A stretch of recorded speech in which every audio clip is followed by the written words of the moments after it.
Victoria Sullivan smoothed down her emerald green dress one more time, trying to calm the nervous flutter in her stomach. At 34, she'd told herself she was past the anxiety of first dates, but sitting alone in the elegant restaurant with Christmas lights twinkling all around her, she felt every bit as uncertain as she had at 20. The reservation was under the name James Hendricks. Her friend Rachel had set this up, insisting that James was perfect for her.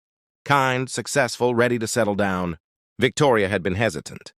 After her divorce 3 years ago, she'd thrown herself into her work as a pediatric nurse, convincing herself that caring for other people's children was fulfilling enough. But lately, the silence of her apartment had grown louder, the holidays harder to face alone. She checked her phone. 7:15. He was 15 minutes late.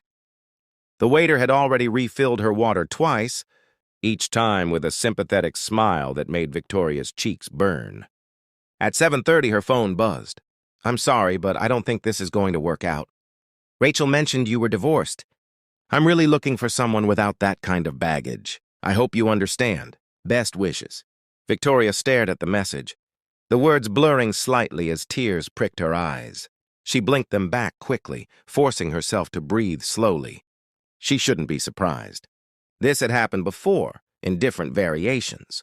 Too old, too focused on work, too damaged from her failed marriage. Each rejection, another confirmation that she'd somehow missed. Her chance at the life she'd imagined. She was gathering her coat, trying to maintain her dignity as she prepared to leave, when a small voice interrupted her thoughts. "Excuse me, miss. Why do you look so sad?" Victoria looked down to find a little girl standing beside her table, maybe 4 or 5 years old. She had blonde hair pulled up in 2 playful pigtails, wearing a red velvet dress with a white collar that made her look like a tiny Christmas angel.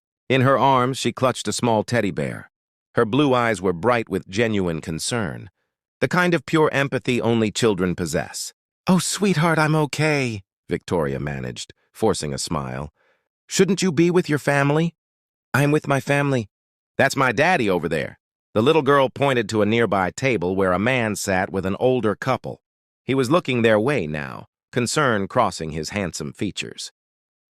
"But I saw you and you looked lonely, like you needed a friend." Before Victoria could respond, the man was approaching their table. He was probably in his late 30s, with kind brown eyes and an apologetic expression. His dark suit was well-tailored but unpretentious, and when he smiled, it reached his eyes in a way that suggested genuine warmth. "I'm so sorry," he said, gently taking the little girl's hand. "Chloe, you can't just approach strangers like that." "But Daddy, she's sad." "I can help. I'm good at making people feel better." "You always say so." Victoria felt something crack inside, her chest at the earnestness in the child's voice. "It's all right, really." "She's very sweet." The man studied Victoria's face, and she saw the moment he registered the dampness in her eyes. The coat half on, the empty chair across from her. Understanding softened his expression. "Bad date?"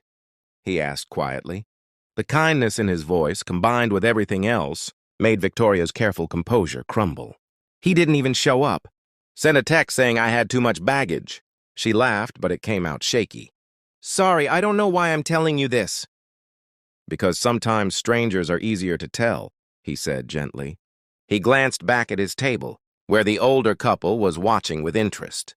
"Listen, I know this might sound strange, but would you like to join us? My parents and we're celebrating my dad's birthday. My mother always orders enough food for an army.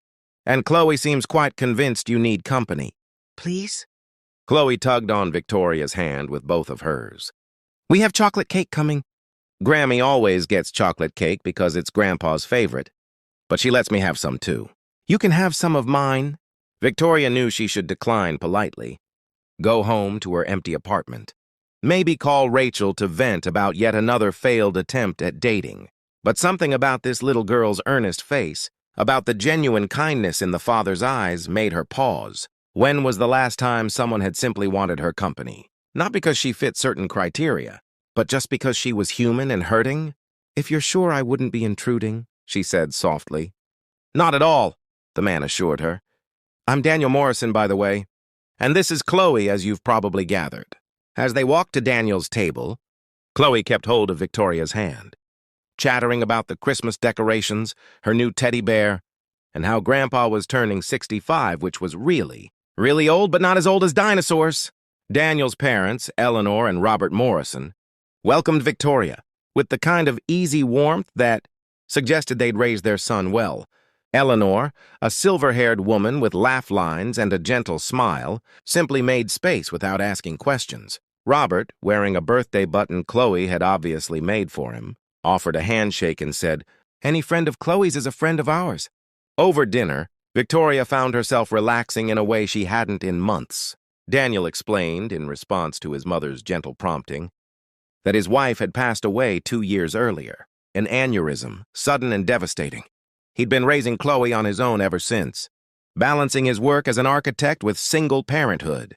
Some days are harder than others, he admitted, his voice low so Chloe, who was showing Eleanor her teddy bear, wouldn't hear. She asked about her mother constantly. "I try to keep the memories alive, but there's only so much a father can do. She misses having a mom." Victoria's heart ached for this little family.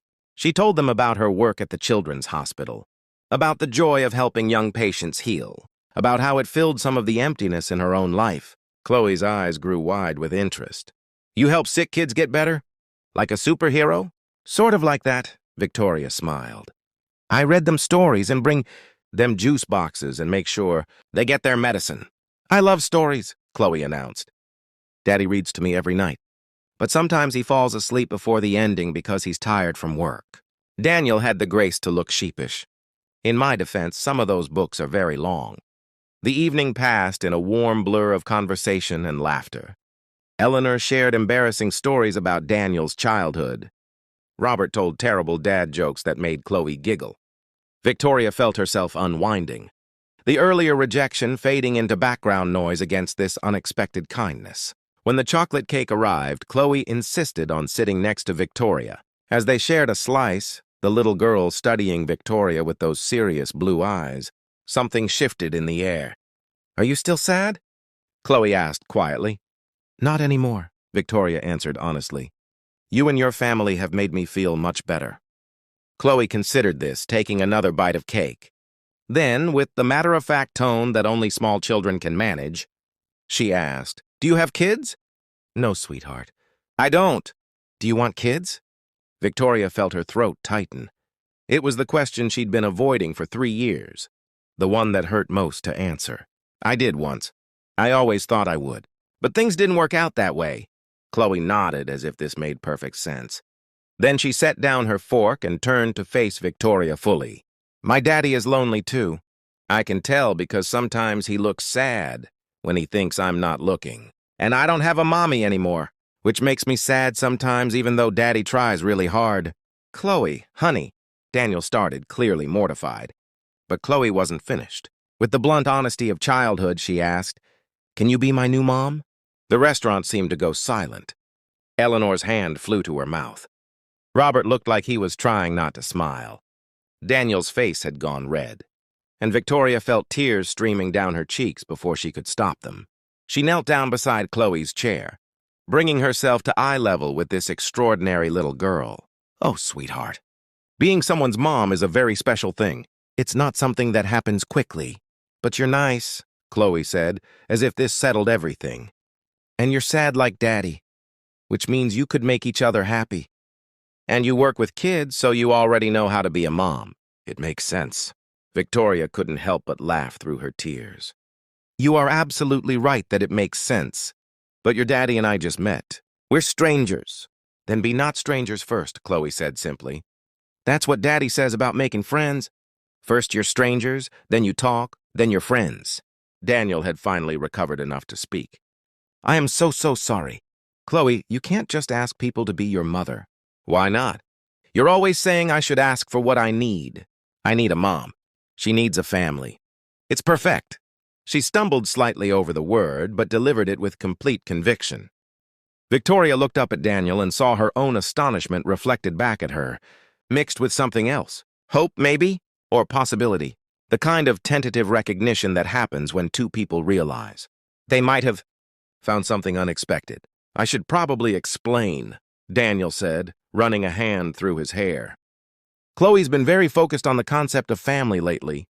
Her preschool is doing a family tree project, and it's brought up a lot of questions about her mother, about our family structure. It's okay, Victoria assured him. Really, I work with children. I understand. But as the evening wound down and they prepared to leave, Chloe wasn't ready to let the idea go. Can Victoria come visit us? She asked her father. Please. I want to show her my room and my books and my family tree project. Daniel looked at Victoria, a question in his eyes. You don't have to. I know this has been incredibly awkward. Victoria thought about going home to her empty apartment, about the text message that had crushed her earlier, about all the ways she'd convinced herself that her chance at family had passed.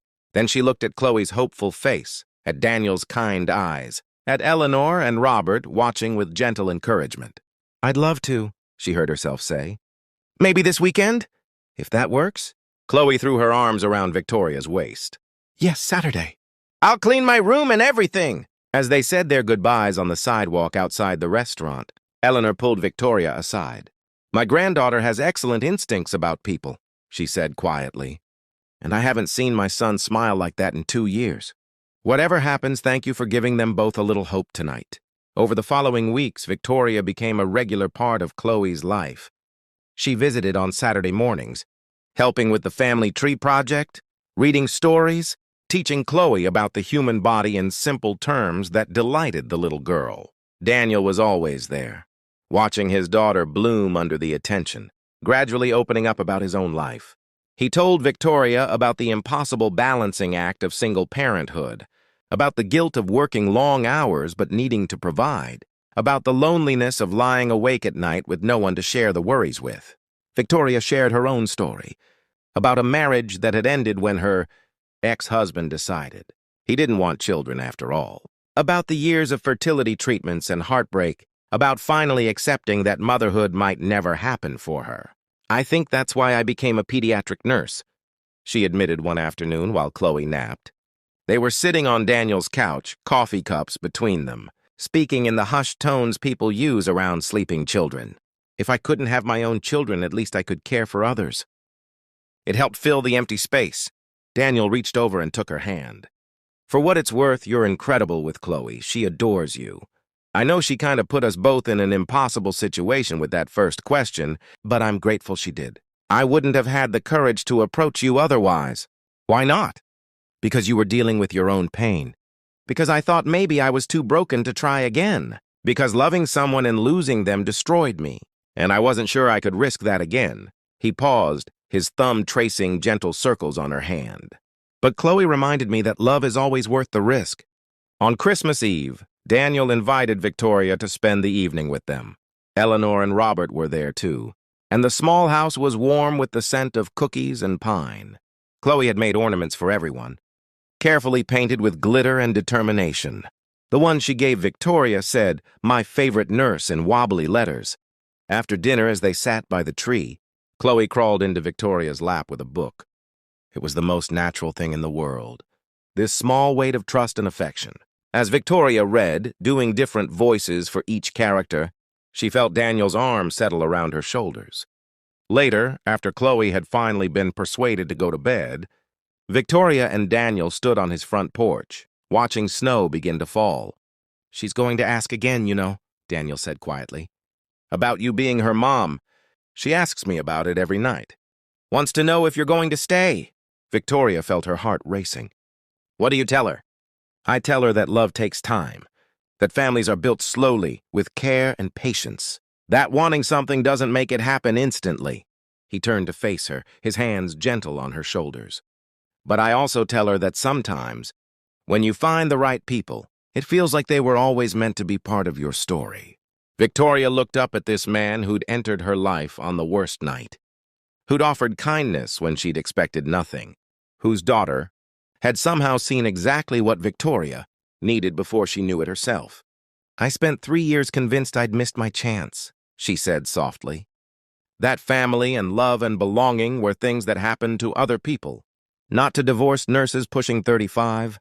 That man who stood me up, he was just the latest reminder that I didn't fit anyone's idea of the right woman. You fit mine, Daniel said simply. You fit Chloe's. You fit this life we're building if you want to be part of it. I do, Victoria whispered.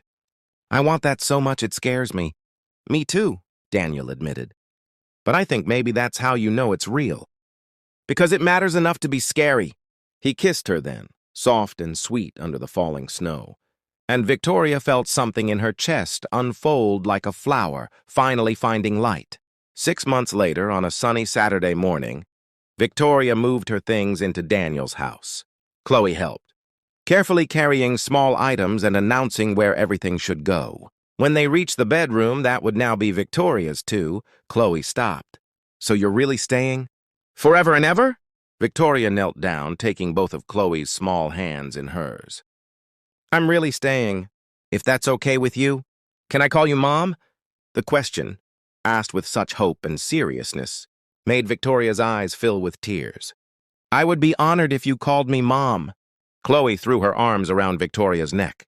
I knew it, she said triumphantly. I knew that night at the restaurant.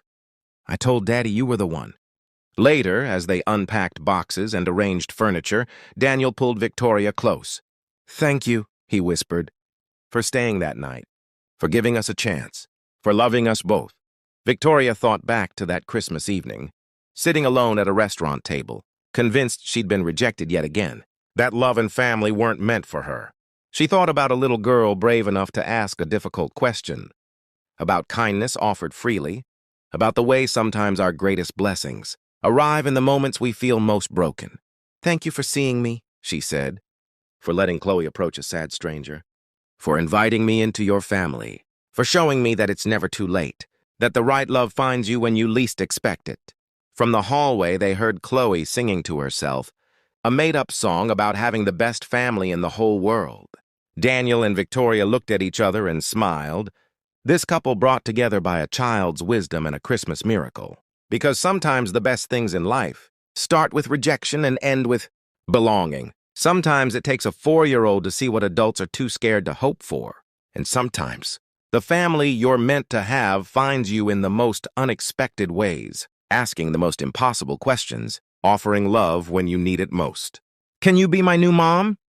Chloe had asked, and Victoria had learned to answer yes. Not just to the question, but to all of it. To second chances and unexpected love. To healing and hope. To the beautiful messiness of building a family from broken pieces and brave hearts. And as snow began to fall outside their window, covering the world in white, Victoria finally understood what home felt like.